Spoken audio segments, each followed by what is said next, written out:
Tú, hipócrita lector, con Cristian Warnken. Un podcast original de Radio Pauta 100.5. Bienvenidas y bienvenidos a un nuevo episodio de Tú, hipócrita lector, un podcast de los lectores. Como ustedes saben, ya lo he explicado varias veces, pero vale la pena repetirlo. El título de este podcast tiene que ver con un poema de Baudelaire que está al comienzo del libro Las Flores del Mal, en que le habla directamente al lector y se dirige a él de una manera aparentemente insultante. Le dice: tú, hipócrita lector, mi semejante, mi hermano. Lo que le está tratando de decir, creo yo, es todo aquello que estás leyendo aquí en este libro, atroz. Así del mismo decía: Las Flores del Mal, no te hagas el leso porque no son cosas que le ocurren solo a Baudelaire. En realidad son cosas que te ocurren a ti y a lo mejor no te das cuenta. Por eso eres un hipócrita lector, pero también eres mi semejante, mi hermano. Hoy día tenemos una hipócrita lectora para la cual, y eso yo lo sé, los libros son mucho más que objetos que uno pueda dejar ahí nomás instalados en una biblioteca. Los libros son todo. ¿O no es así? Sol Serrano, Premio Nacional de Historia, bienvenida a Tu Hipócrita Lector. Gracias, Cristian. Qué gusto estar contigo nuevamente. Sí, las bibliotecas son una condena. Son el amor más condenado que puede haber, la verdad. Y siempre pienso que así como el Evangelio dice que uno no se lleva la fortuna al cielo, digo, ¿cuándo podré desprenderme de ella y ser una viajera ligera? Algún día lo haré, pero por ahora necesito mirarlo todo el tiempo. Qué difícil es para alguien que ama los libros como nosotros el desapego, que es uno de los valores que se enseña en la sabiduría y la espiritualidad. Por eso. El desapego con los libros, porque uno puede desapegarse de todo, ¿no? El problema es desapegarse de los libros. Me pasa, sin embargo, pasa con los cambios de casa, cuando uno ya empieza a decir que sí, que no, y me paso horas diciendo que el libro sí y que el libro no. Y cuando descubro que no, me libero de una parte de mí misma. Ajá. Como decir, a este tema no voy a volver. Claro. A este periodo, a esta región, a esto, no voy a volver. Y entonces tenemos un sistema, los profesores en la Católica, que como ya estamos todos en edad de achicar las casas, por tanto las bibliotecas, juntamos los libros y los dejamos en el centro de alumnos. Y los estudiantes sacan los libros que quieran. Y se van llevando. Es magnífico. Es la forma más Se los eficiente. llevan, no se los llevan prestados, sino se los llevan. No, se los llevan. ¿Ya? Porque ya nadie recibe libros, las bibliotecas no tienen espacio. Entonces es una especie de herencia anónima magnífica, la eficiencia total en que se junta la oferta con la demanda. Sol Serrano es, como les dije, Premio Nacional de Historia, autora de varios libros, de varios estudios importantes, se ha dedicado a la historia política, educacional y religiosa de Chile en el siglo XIX y otros temas. Tiene un famoso libro que es El Liceo, publicado en el año 2018, que trata de los años dorados de la educación pública. Y ahí quisiera partir un poco. Estábamos hablando de los libros, de la lectura, la pasión de ese vicio impune que impide desapegarse al lector. A ver, ¿cuánto ha marcado la cultura escrita? ¿Cuánto marca como un hiato, como una impronta la historia, nuestra historia republicana? Lo escrito, el libro, en la historia chilena.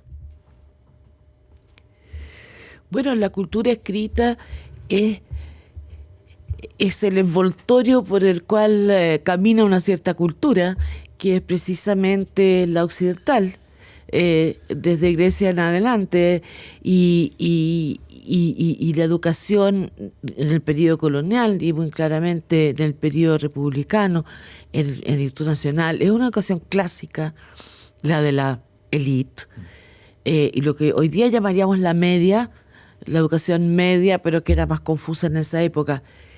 Pero se suponía que a la élite masculina, obviamente, no se le formaba en saberes útiles, como se habría dicho en esa época, en conocimiento útil, sino en lo que también se llamaba pensamiento eterno. Y eso era los clásicos. Por tanto, eso hacían, estudiaban matemática también, por cierto, y después ya se introducen la ciencia matemática, en fin, 1820, 1830. Pero lo clave del liceo en todas partes del mundo es la formación clásica. No, y por eso no es la literatura contemporánea, por ejemplo, ni necesariamente la cultura local, es la clásica.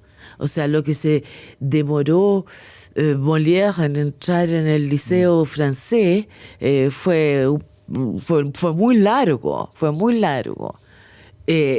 entonces, eso es solo como la concentración de lo clásico. Después se abre. Eso ya siglo XX. ¿Y eso marcó algo? Tiene que ver, por eso te preguntaba yo, la historia republicana. ¿Nuestra historia es ese componente clásico que ya se perdió, evidentemente? Absolutamente, todos leían Cicerón. Y tenían que traducirlo. Lo que más leían era Cicerón, yo creo. Bueno, en fin, mucho más. También leían a los contemporáneos, pero más en derecho y en las academias. Pero en el currículum estricto, en realidad se estudiaba latín. Y a través del latín se estudiaban los clásicos. Por eso se llamaban, bueno, en toda parte estudios clásicos era latín. Se tiende a decir hoy día que nuestra élite es más ignorante, no lee, más pragmática, y que había una élite, a lo mejor uno idealiza, en el siglo XIX más culta, más letrada, más interesada. ¿Era así o no? ¿Cómo era nuestra élite? ¿Era una élite realmente lectora o era una parte muy mínima de esa élite? Es que la élite ya era mínima. Realmente era muy pequeña. Claro. Y además tenía todas las funciones. Concentraba en casi en cada persona todas las funciones. O sea, los comerciantes eran agricultores, los agricultores podían ser banqueros, los banqueros políticos, los intelectuales. O sea, una persona era todo aquello en general. Y sí, eran lectores de, como si era en el siglo XIX, en el cual el conocimiento general era todavía posible de absorber. Entonces, te leías esas colecciones, te fijas, el siglo XIX son las colecciones siempre. Sí, claro. Y efectivamente podías leer compendios del saber.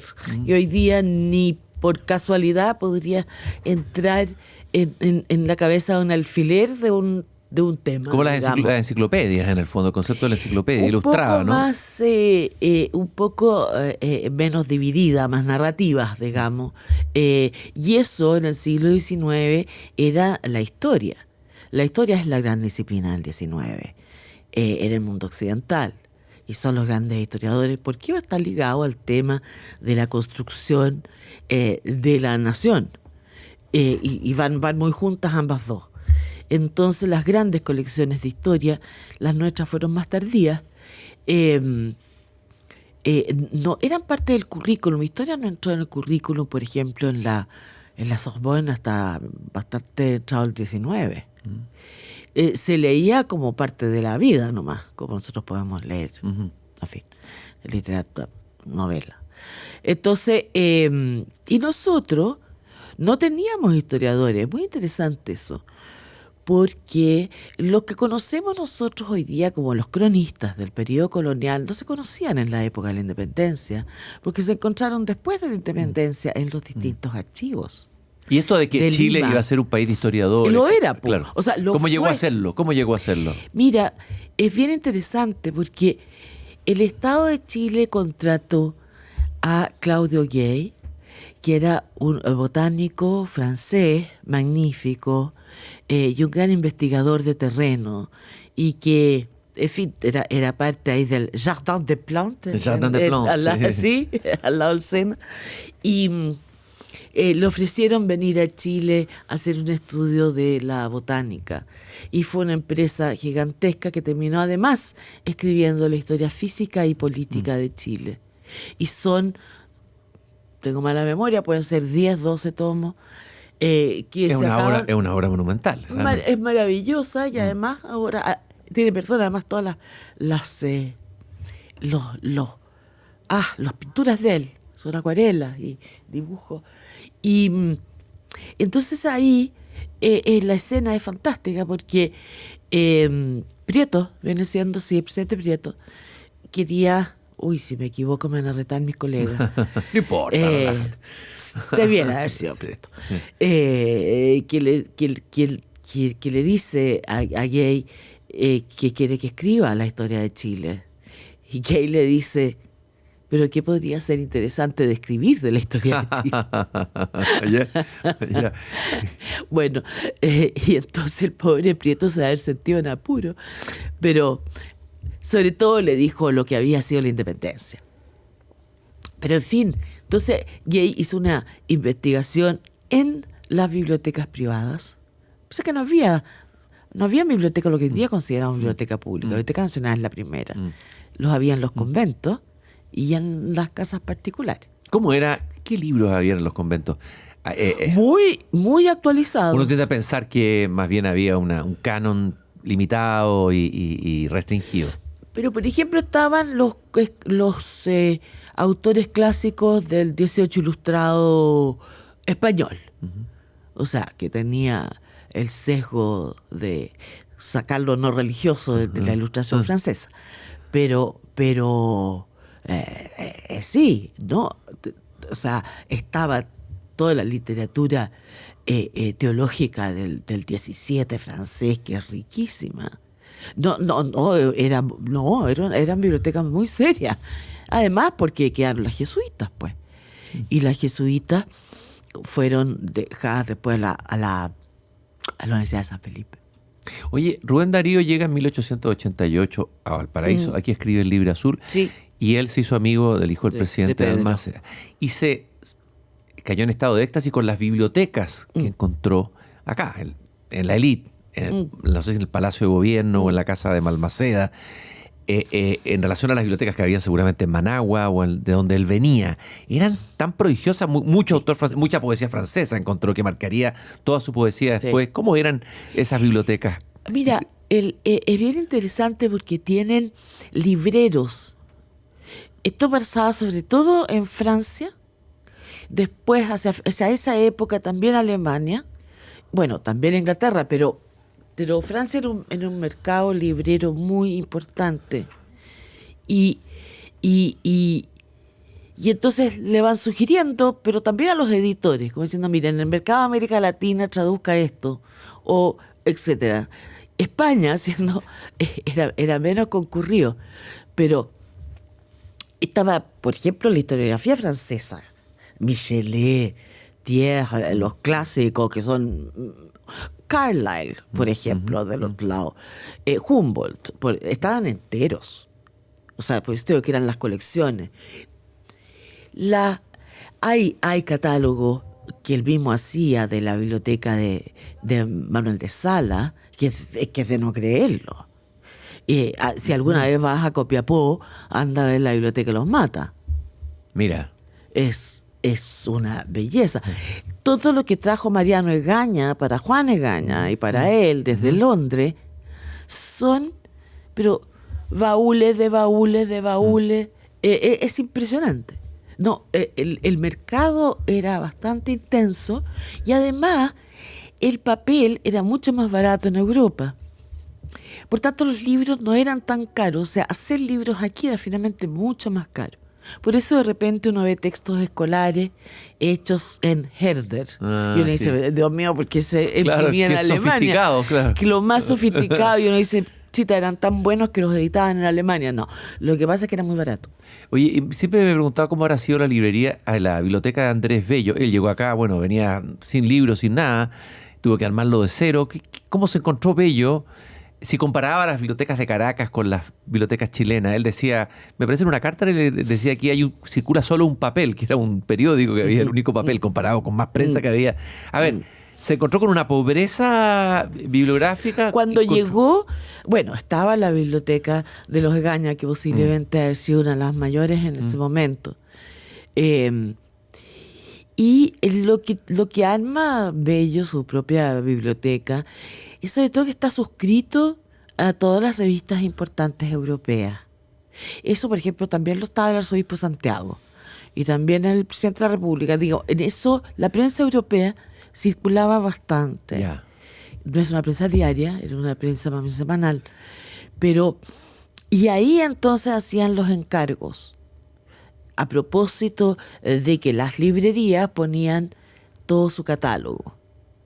Incluso los diarios chilenos ponían los catálogos de lo que ellos traían. Porque no es solo que encargara directo. El mercado literario, no se dice literario, de librería, ¿cómo se dice? Editorial. Sí. Era a través, como te digo, de la prensa. Y entonces encargaba y te traía tu librero. Bueno, Andrés Bello sí armó una tremenda biblioteca, pero ojo, porque tenía la biblioteca de la universidad. Y él encargaba mucho y había mucho intercambio de la Universidad de Chile. Y la Biblioteca del Instituto Nacional era muy respetable. Oye, una de las que hay que hablar, y la dijiste aquí, la Biblioteca Nacional. Creo que esa historia es importante hablar de ella, ¿no? Tú has dicho, te leí por ahí, que es el principal espacio abierto de lectura en Chile, como espacio público de lectura. Es que es el primero que es público, a veces es tan simbólica. Lo que hace la Biblioteca Nacional, que no tenía nada, en rigor, lo que pasa como en todo ese periodo es el concepto. Primero viene el concepto y después la institución. Claro. Entonces, hacen un llamado, Manuel de Sala, a los letrados de la ciudad que donen libros. Eso me parece fascinante que haya sido Y se donó en base a cantidades. donaciones. Sí. ¿Ah? Pero después ya recoge la Universidad de parte. No, la Universidad de San Felipe se va al Andrés Bello. No tenía mucho al comienzo y empiezan a encargar, básicamente, también. Y esos eran nuevamente las grandes colecciones. Pero lo fascinante que pasa en la Biblioteca Nacional es que se genera, eso lo investigué, que escribí sobre eso, una tensión entre la biblioteca culta. Ese tema quería llegar. Sí, quería ya. preguntarte ahí, claro, esta decisión entre lo oculto y lo inculto. O sea, la gente iba a estudiar cosas serias, pero había un público para novelas románticas que no cabían dentro de lo que se estimaba como lectura seria. ¿Qué pasó ahí? Interesante esa tensión. ¿Qué me creerá que hice esa investigación de archivo, y no logré dar con ¿Ya? que si habían o no mujeres? ¿Ya? No logré dar de saber. No hay una categoría que me dijera si efectivamente habían mujeres. Así que me quedé con una gran interrogante. Lo que sí es novela. Hay como dos públicos. Uno son los estudiantes, obvio, que tampoco eran muchos en la ciudad, pero que eran los textos de estudio, pero eran, como te digo, los clásicos, etcétera. Pero no eran tanto las novelas románticas, era la prensa. Y había este departamento de prensa, pero tú no te imagines la Biblioteca Nacional actual. Era una mesa larga con unos asientos y un brasero. Y sería tú. Y unos anaqueles. En fin, va creciendo muy lentamente. Pero la prensa generaba furor. Porque era de más difícil acceso. Y ahí sí que hay sectores que no son de la élite letrada. Son alfabetos, obviamente, son lectores. Y era gente joven. Yo creo que habían mujeres, pero no lo puedo asegurar. Y nada dice que han estado tampoco prohibidas, ¿eh? Así que, bueno, me quedé con el misterio. Y no había como echarlos de lo que les gustaba leer. La prensa, y era una prensa mucho más densa que la de ahora, porque no tenía gráfica. Más texto. Era puro texto. Claro. Pero sí, la locura, más que las novelas, fue incluso la prensa. Y entonces los directores sucesivos de la Biblioteca Nacional se indignaban porque querían que fuera el British Museum, obviamente.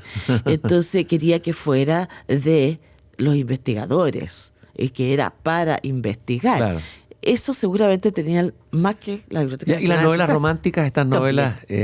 Pero no era lo que más encargaban, ¿no? Sí, las novelas románticas tenían su deje de desprestigio. Era muy femenino, por de pronto. Entonces, bueno, después se hace más ahí deben popular, haber habido ¿no? algunas más Bovary chilenas, ¿no? Ay, qué tristeza. Ojalá que no. Bueno, a ver, la biblioteca como... ¿A ti te gusta ir? Bueno, me imagino que sí, como historiadora tienes que ir a archivos, biblioteca. A ver, la biblioteca como un lugar, un espacio placentero de lectura. ¿Cuáles son las bibliotecas que a ti donde más te ha gustado estar? Hablemos el elogio de la biblioteca, en el fondo. Quiero escuchar de ti. Mira, te voy a decir el elogio del archivo, que es todavía más emocionante que la biblioteca. Ya, dale. Y te voy a contar que mis estudiantes me contaron alguna vez que cuando yo estaba en el archivo decían, está en el spa. En el spa. Y eso es para mí. Estar en el archivo es totalmente el spa. A ver, cuenta la emoción. No La primera vez que llegaste, lo que te pasó ahí. No tiene nombre. Ajá. No tiene nombre. Ya. Primero, hay algo, bueno, es táctil. O sea, lo que tú estás haciendo en el archivo es viendo los documentos originales. Por tanto, tampoco tantas personas lo han visto. Y va siguiendo una secuencia, que es la secuencia de quien archivó, que es distinta a la de uno, y que uno empieza sin conocer un archivo, y ya, bueno, a estas alturas yo necesito media hora en el archivo para saber cuál es la lógica del archivo, pero tuve que aprender mucho, y al ratito uno le toma la mano, entonces sabe qué series van a estar, qué va a encontrar, etcétera. ¿Algún hallazgo que hayas tenido en esta búsqueda? Una que te haya impactado, que recuerdes, que sea inolvidable. ¿Cuál? Una, dos. Compártelo con nosotros. Que no vamos a los archivos. ¡Oh! París. ¿Ya? ¿Biblioteca en París? Archivo. ¿Archivo en París, perdón? No, ha pasado la vida y en los romanos. ¿Ya? ¿Ya? Yo había visto que, pero así, antes de tomar el avión, que la Sociedad de San Vicente de Paul, las conferencias de San Vicente de Paul estaban en que se llamaba en la rue de l'Université, ponte tú, 34. Y esas cosas que le anoté en la libreta. Yo dije, ¿cómo son estos franceses? Va a estar ahí mismo, po. Y dicho y hecho, pues, estaba ahí. ¿Ya? Entonces no te voy a explicar lo que son las conferencias Vicente de Paul, porque ahí ya pero son asociaciones laicas, católicas, laicas, dedicadas a la pobreza urbana. Y entonces, y se forman, y yo sabía que en Chile había habido, y sabía que venían de Francia, pero no sabía cuál era el. Y entonces entro, como cualquier hija vecina, como siempre esto, y le digo, mire, soy historiadora chilena, yo quisiera saber si habrá archivos, algo sobre Chile. Y entonces, muy amable, me dice, mira, aquí no está el histórico, pero voy a ver qué hay de Chile, llámeme en 2 días más. Llámeme 2 días más, sí, me dijo, mañana le llega a sus carpetas. Llego yo, y habían un alto de no sé cuántas carpetas, hablo de la primera, y primero no lo había visto nunca nadie. ¿Ya? Y me empiezo, o sea, esa sensación de sentir, porque tú sabes. ¿Que era la primera? Que eres la primera. Wow. O sea, que esos señores del siglo XIX escribieron, el señor en Francia lo leyó y ahí estamos. Eso fue. Y me empiezo a encontrar la correspondencia de toda esta élite de la cual estábamos hablando, que era muy de asociaciones de caridad, que empiezan a tener este concepto nuevo que era las conferencias. Y entonces la correspondencia entre este chileno, Joaquín Gandarilla, el chileno es español además, que tenía un concepto de caridad muy barroca, con el francés, que ya tiene un concepto de caridad muy moderna, y que no logran entenderse de qué está hablando cada uno. Hay francés, por cierto, toda la correspondencia, el otro escribía francés bastante bien.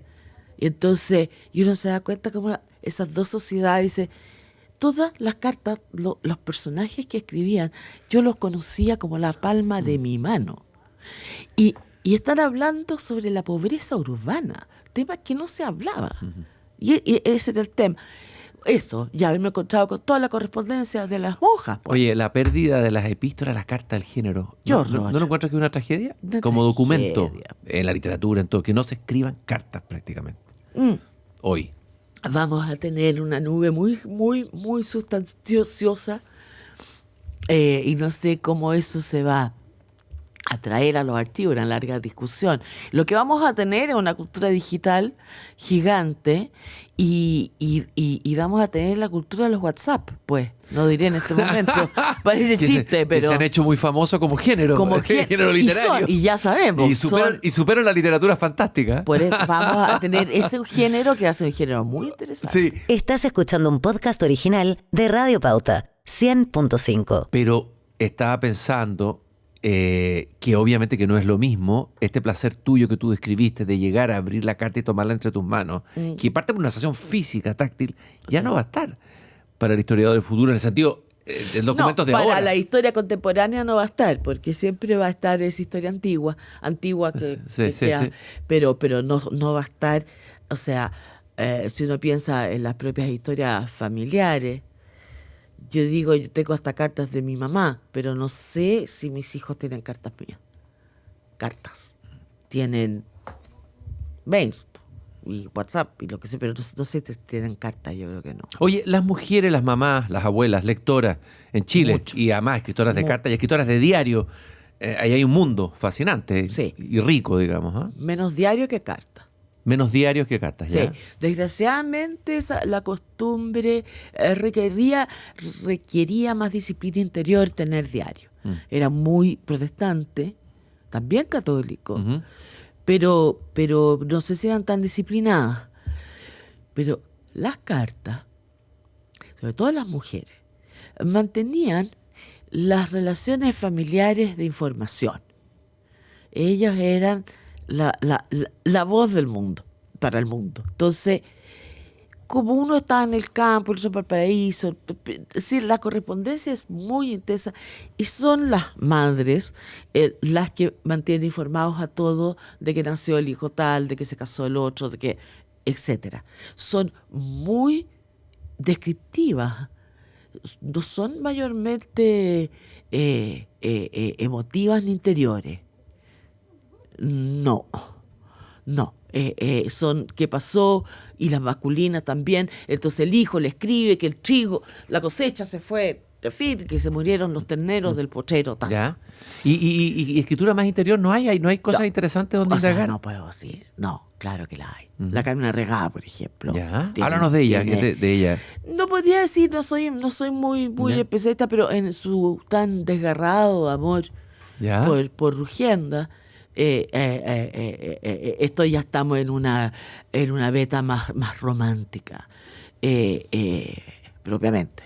Entonces, no podría, o sea, bueno, como se encontró esa correspondencia, ahí yo diría, ay. Después después de ya el siglo XX, finales del XIX, empieza a ser más interior, más íntima. Pero no de eso sí he leído harto, no harto, pero en fin, pero sobre todo de las abuelas con las hijas, en fin, es de las madres con el hijo que está en el campo, entonces que le traiga el queso, que no sé qué, que no sé cuánto, pero no, a veces un poco piadosa, pero no he encontrado, bueno, no soy una especialista, ¿eh? Ujú. Es cuando me toca por alguna Oye, razón. Sol, ¿cómo es tu biblioteca? La biblioteca que tú has armado, tu propia biblioteca. Descríbela, cuéntala. No tengo ningún alma de coleccionista, ni soy fina. ¿Ya?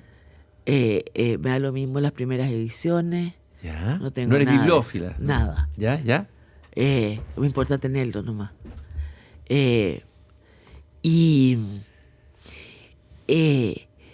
Es atroz porque es estrictamente de historia. Solo historia. ¿Y sabe por qué?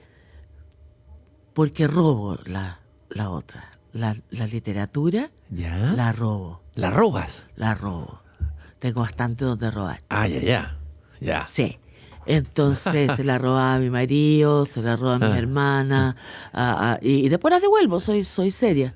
¿Ya? Entonces la Marcela, mi hermana, está encargada todos los diciembre de hacerme un maletín grande. Un maletín literario. Sí, Ya. literal. Claro. Entonces, y después las devuelvo, pero entonces como tengo que comprar tantos libros de historia y tengo tan poco O sea, en fin, no. Entonces no tengo, esa es la verdad.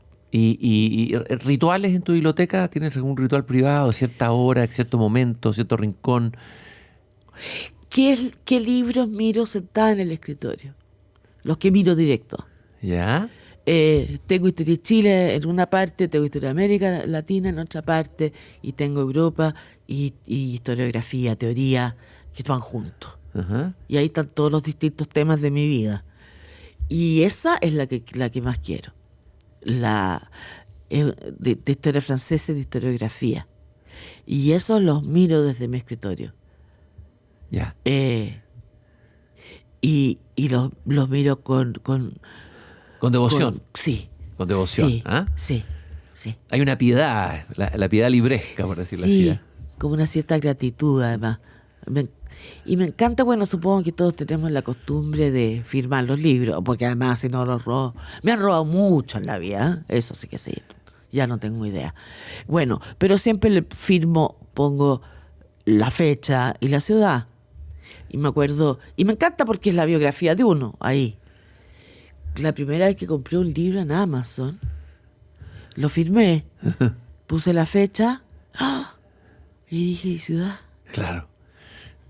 No hay, Me quedé en silencio y comprendí la profundidad que tenía esta cultura digital que no tiene espacio. Y dije, porque no es Santiago, aunque yo lo resida en Santiago. No lo compré en ninguna parte. es un no lugar. Es un no lugar. Exactamente. Hablamos de los historiadores chilenos, la historiografía chilena. Esto que se dijo que iba a ser un país de historiadores. Bueno, algunos dicen que terminó siendo un país de historiadores y de poetas, han dicho algunos. Y los historiadores son escritores. Es literatura, la historia y la historiografía. Bueno, era parte. Claro. Fue siempre Sí, parte fue de la parte de la literatura y literatura. las artes, sí. Claro. Ahora, y tenemos, grandes historiadores, grandes plumas. A ver, un recorrido personal de los historiadores como escritores y tú como lectora que te parezcan más fascinante, haznos un pequeño paneo. ¿Cuáles? Diego Barros Arana, no sé, o prefieres Encina, o prefieres el otro, ¿cuál? ¿Y por qué?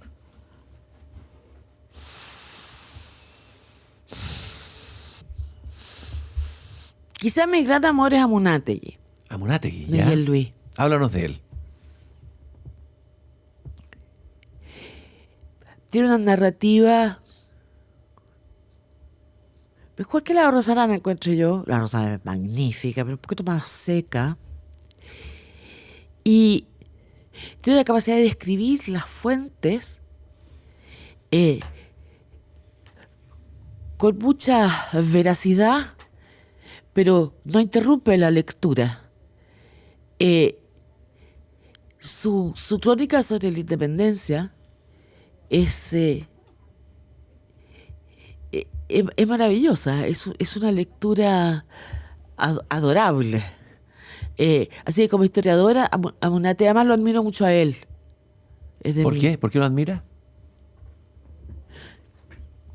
Porque él dijo la frase más linda de la historia de Chile sobre la imprenta, sobre el escrito. Tú me preguntabas antes sobre la cultura escrita, que la he repetido 1000 veces en la vida y casi voy a pedir que me la pongan de epitafio. Pero fue una frase que me ha marcado defendiendo la educación primaria. Y él dice, a propósito de la escritura y de la prensa, y dice, correrán ríos de tinta ahí donde corrían ríos de sangre. Oh, qué frase. ¡Qué frase! ¡Wow! Tremendo, Bueno, esa es como la historia de la democracia, además, pues, de paso. Absolutamente, claro que sí. Entonces, sí, a mí Ya, primero Amunátegui en primer lugar. Y después. Que lo que no es corriente, ¿ah? Sí. No, yo soy una fan más, de las más fan de Amunátegui. Sí, no lo había sí escuchado, lo tengo de hecho. entero. Ya. Y después, ¿qué otro historiador Bueno, como y escritor? después sigo. ¿Qué me decirte que no son cronistas, no historiadores, pero las lecturas de la independencia Ujú. son fascinantes. O sea, los que la narraron así, y eso es mi favorita de Fray Melchor Martínez, que se llama La Revolución de Chile, lindo nombre, y que era un realista, pero fanático ¿Ya? Pero es maravilloso como cuenta el día a día. Así que no, a mí los cronistas de ese periodo me gustan mucho, mucho. Bueno, pero pasamos a historiadores. Y ahí a mí me parece que el más interesante ya empieza a ser Vicuña Maquena. Te iba a preguntar por él. La pluma de Vicuña Maquena Es magnífica. Él es un... Además tiene tanta ironía. Sí, es irónico. Que lo que Qué bien escribe Maquena, Barros Arana escribe en el mármol, o sea, Claro. no te explico. Y siempre se ha dicho que nunca uno sabe cuánto creerle a Vicuña Maquena. Que era mitómano un poquito. Un poquito, pues. Claro. Pero lo fantástico de Vicuña Maquena son sus propios comentarios. O sea, no sabemos qué es lo que inventa, pero igual es fantástico. ¿Te acuerdas un tema de la historiografía? Cuando te dije que Gay había escrito esta tremenda historia, la recogió oralmente, además. Hizo una historia oral. Entrevistó a todo el mundo de la independencia.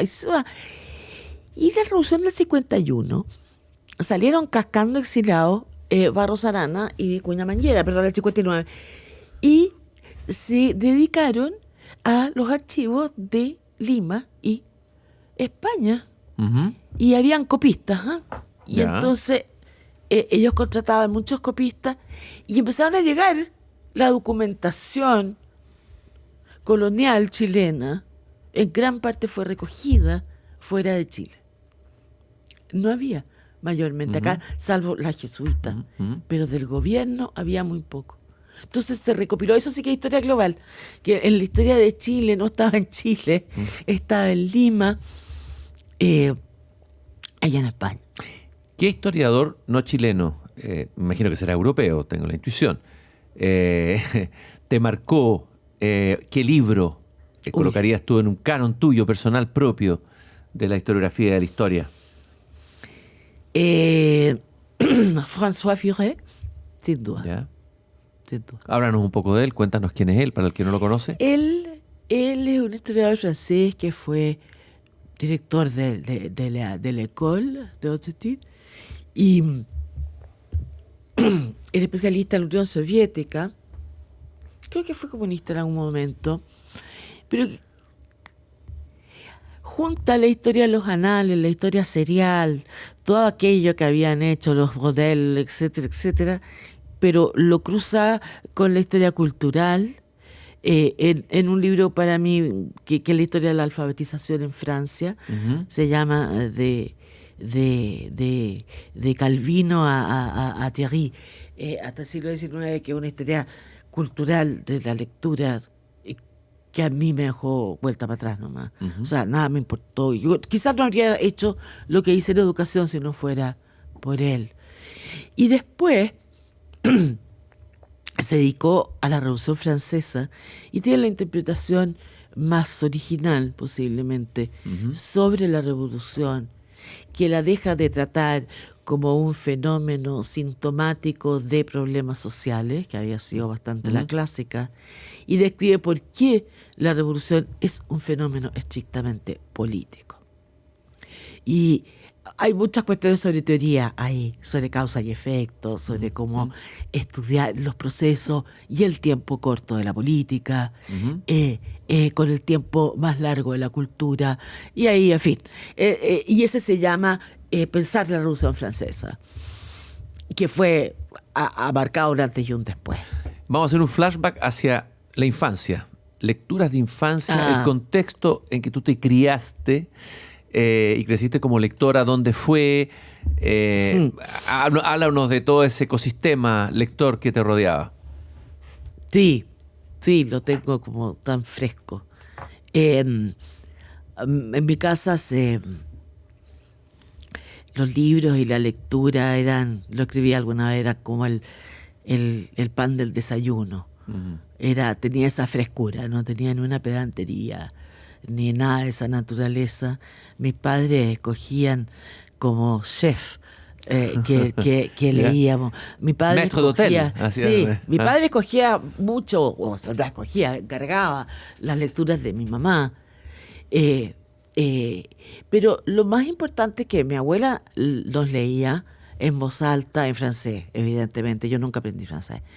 Y era siempre literatura piadosa, pero era entretenida. Yo hacía como que entendía, no entendía nada, nunca entendí Ya, nada. Pero mis hermanas eran bien lectoras. ¿Y no les contaban cuentos así? Así en la cama, ¿Sí? como no, era lectura comunitaria. Y después mi mamá. Y mi papá recitaba poesías españolas después del almuerzo. Todo esto pasaba en el campo. ¿Dónde? ¿En qué parte? En el Itata. Ya. Mi vida está ahí, en el Itata. Entonces, con un calor infernal debajo de los álamos, mi papá tomaba mate y recitaba unos poemas eternos, españoles. Ya, declamador Que- era entonces. Además, era un actor, era Ya. muy divertido. Ya. Y de esos que le habían enseñado a los padres franceses a comienzos del siglo, no tengo idea, pero el año 10 por ahí. Y eran eternas, divertidas, y él iba actuando a los personajes, además. Y ya todos los aprendíamos. Y entonces recitábamos de voz en cuello, todos juntos. ¿Qué nos reímos con esas historias? Porque eran realmente... Ya. bueno, como podía ser la poesía española, que era horrible. Sí, claro, el retórica, 19, ampulosa, pura claro. retórica. Y después, entonces, nos hacían, había como un poema que podía haber sido García Lorca, ponte tú. Así como para Ya. salvarlo. Ya. Entonces era una lectura común. Sin embargo, cada uno, nosotros somos 5 hermanas, bastante seguidas, y lo que sí es que cada una tenía su libro. Y yo miraba monos, po. Pero no fui la lectora que fueron mis hermanas. Ya. Andaba con la cabeza en cualquier lado, y lo lamento. Y sabes, no es reparable. ¿No? No es. ¿Y aquí lo que Lo he lamentas? pensado ¿Qué mucho, qué- lo he qué- pensado qué lamentas mucho. no haber... Yo empecé a leer en serio a los 15 años, es muy tarde. Ya. Porque no leí desperdigadamente. Ya. No leí azarosamente. Claro. Leí ya muy orientada Hacia el... La hacia... Y especialidad. imagínate después con historia. Siempre he leído literatura, pero no soy una lectora voraz. Pero sobre todo lamento no haber sido una lectora desordenada. Como lo fue tu hermana Marcela, yo creo, ¿no? Total, toda mi hermana. Sí, Toda. mi hermana Marcela, sin duda. Ya. Y lo es hasta el día de hoy. Bueno, pero ahora puedes volverte una lectora desordenada. Lo estás haciendo de alguna manera, ¿o no? No. Si sigo investigando y estoy en los archivos. Matea y metida. No, ahora estoy escribiendo, estoy escribiendo un libro. Los sí. archivos te copan Me- casi todo el espacio de lectura. Sí. Ya. Son muy cazadores, ¿eh? Porque requieren... O sea, uno no puede estar 8 horas en un archivo. Se muere el cansancio. Ya. Realmente. Y luego son, bueno, mis archivos romanos, que son salvajes nomás. Ya. Pero ahora ya terminé. Ya terminé la parte de archivos que estoy escribiendo. Pero sí, lamento... lamento no haber leído esas cosas largas. Claro, las grandes novelas Claro, del siglo XIX, sí, que me leía los Víctor rusos. Hugo, por Ya. cierto. Ya. Pero me he leído todos los rusos. De un tirón y- Eso lo Oye, leí tú como a pedazos. vas a hacer a lo mejor como François Villon, el poeta medieval, que tiene un verso que dice: Ah, si j'eus étudié le temps de ma jeunesse folle. Ah, si hubiese estudiado en el tiempo de mi loca juventud. Ah, si hubiese leído más libremente, tal vez, Sí. más desordenadamente, Sí. más desperdigadamente en el tiempo de mi loca juventud. ¿Hay algún libro talismán, entrañable? Hemos hablado de los archivos, la historiografía, pero a lo mejor otro libro que no sea de historia, que sea un libro talismán tuyo, al que quieras volver una y otra vez a releer. Son distintos en distintas épocas. ¿Ya? Entonces no es uno, porque después hubo otro. Entonces tengo mi pequeño panteón. ¿Ya? Tengo mi pequeño panteón. Y me pregunto si los voy a volver a leer. No me vaya a producir Decepción. una desolución. Claro. Porque me muero. Ya. ¿Ya? Porque sí que me quiero quedar con Uno de ellos, dan un la Yursenar, por cierto. Marguerite Yourcenar. No. ¿Memorias de Adriano? Y Opus Nigrum. Opus Negro. Y todo lo bueno, y su memoria y las biografías de... No, le tengo una admiración. A ver, te diría de esa época, Milán Kundera me conmovió mucho en esa época de mi vida. Y hoy día, Rilke fue bien importante para La mí. poesía en Rilke, mí. ya. Sí, Ya. fue bien mira. importante como a los 18, 20 años. Ya. Y Hesse, posiblemente sean De todas maneras. los 20. De los 30 a los 40, yo diría la Yursenar, posiblemente, y Kundera. Y después no voy a ir por décadas, pues son muchos, así que... Pero no, y después, y ahora, hay tan... No, ahora... no posiblemente. Ahora mis dos amores son Barico. Alejandro Barico, el de Sí, Seda. Y Novecento. Emaús. Emaús. Ese no lo he leído. A ver. Y Océano Mar. Océano Mar. Ese es precioso. Sí. Y Emaús A ver, háblanos de Emaús. No lo he No. leído ese. No sé hablar de literatura. Ya, pero ¿qué te No, pasó? son ¿Qué te cua- pasó? Son ¿Qué te- cuatro niños jóvenes.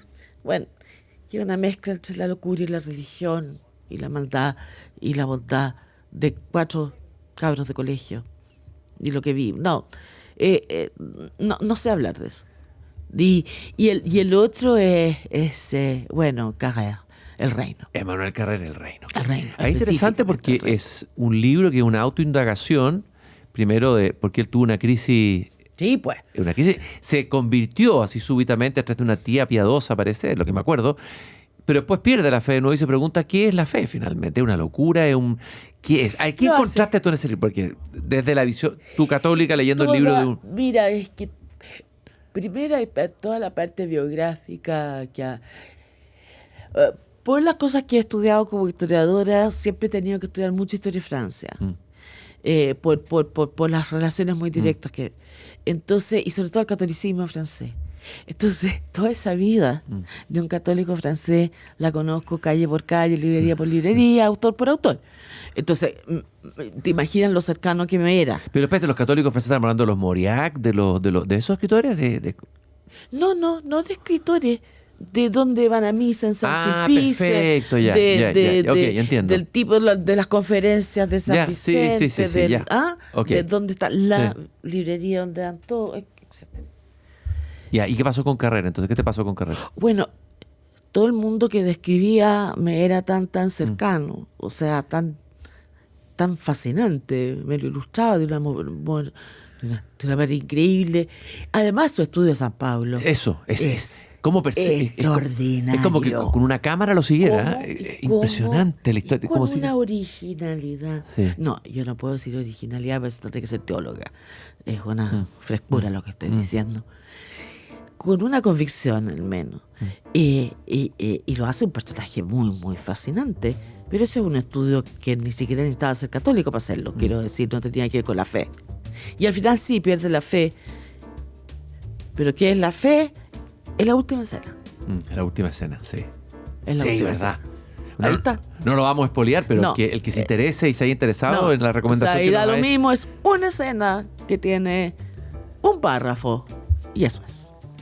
Sol, yo te quiero agradecer este tiempo que te has dedicado de salir de tus archivos para venir a visitarme a conversar Gracias. sobre libros. Una hipócrita lectora. He tomado notas de muchas cosas que dijo para ir a leerme inmediatamente, a buscar algunos de los libros.